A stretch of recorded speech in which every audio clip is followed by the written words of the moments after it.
Item ಯಾವುದೇ ಇರಲಿ try ಮಾಡಿ ಆಚಿ ಚಿಕನ್ ಮಸಾಲಾ. ಗಂಟೆ ಹಾಗೂ ಜಾಗಟೆ ಶಬ್ದಕ್ಕೆ ಅನ್ಯ ಕೋಮಿನ ವ್ಯಕ್ತಿ ಅಸಮಾಧಾನವನ್ನು ಹೊರಹಾಕಿದ್ದಾರೆ ಎನ್ನುವಂತಹ ಮಾಹಿತಿ ಲಭ್ಯವಾಗ್ತಾ ಇದೆ. ಹೌದು, ಗಂಟೆ ಹಾಗೂ ಜಾಗಟೆ ಶಬ್ದಕ್ಕೆ ಅನ್ಯ ಕೋಮಿನ ವ್ಯಕ್ತಿ ಆಕ್ಷೇಪವನ್ನು ಹೊರಹಾಕಿದ್ದಾರೆ. ಜೋರಾಗಿ ಜಾಗಟೆ ಹಾಕಬೇಡಿ ಅಂಥೇಳಿ ಅನ್ಯ ಕೋಮಿನ ವ್ಯಕ್ತಿ ಹೇಳಿರೋದು. ಚಿಕ್ಕಮಗಳೂರಿನ ಹಳೆ ಉಪ್ಪಳ್ಳಿಯ ಈಶ್ವರ ದೇಗುಲದಲ್ಲಿ ಆಗಿರುವಂತಹ ಘಟನೆ ಇದು. ಪೊಲೀಸ್ ಠಾಣೆ ಮೆಟ್ಟಿಲೇರಿದ್ದಾರೆ ವ್ಯಕ್ತಿ. ಆ ನಂತರ ಸ್ಥಳಕ್ಕೂ ಕೂಡ ಪೊಲೀಸ್ನವರು ಬಂದಿದ್ದಾರೆ. ಗಂಟೆ ಶಬ್ದ ಕಡಿಮೆ ಮಾಡೋದಕ್ಕೆ ಗೋಡೆ ಕಟ್ಟಿ ಅಂಥೇಳಿ ಕಾಕಿ ಸಲಹೆಯನ್ನು ಕೂಡ ಕೊಟ್ಟಿದೆ.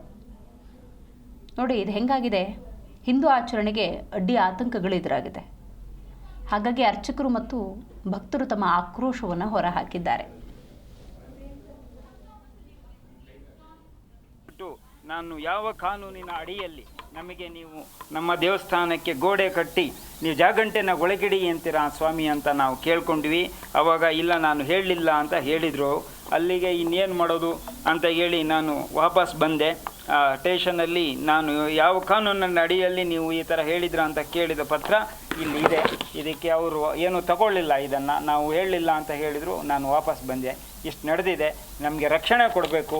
ನಾನು SP ಸಾಹೇಬ್ರ ಹತ್ರ ಇಷ್ಟೇ ಕೇಳೋದು, ನಮಗೆ ಮನಸ್ಸಿಗೆ ಪೀಸ್ಫುಲ್ಲಾಗಿ ದೇವರ ಆರಾಧನೆ ಮಾಡೋಕ್ಕೆ ನಮ್ಮ ಹಿಂದೂಗಳಿಗೂ ನೀವು ಅವಕಾಶ ಮಾಡಿಕೊಡಿ. ಗೋಡೆ ಸೌಂಡು ಹೊರಗಡೆ ಬರ್ತದೆ, ಜಾಗಂಟೆ ಸೌಂಡ್ ಹೊರಗಡೆ ಬರ್ತದೆ ಅನ್ನೋ ಉದ್ದೇಶಕ್ಕೆ ಅವರು ಆ ಥರ ಹೇಳಿದರು. ನಾನು ಅಷ್ಟಕ್ಕೆ ಅವರಿಗೆ ಉತ್ತರ ಕೊಟ್ಟೆ. ನಾನು ಪೂಜೆ ಮಾಡೋದೇ 8ರಿಂದ 8:30 ಅಷ್ಟೇ.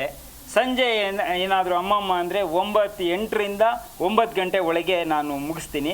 ಮತ್ತು ಕಾನೂನು ಅಡಿಯಲ್ಲಿ ಏನು ಅವಕಾಶ ನಮಗೆ ಕೊಟ್ಟಿದ್ದಾರೆ ಅದ್ರ ಒಳಗೆ ನಾವು ಮುಗಿಸ್ತೀವಿ. ಮತ್ತು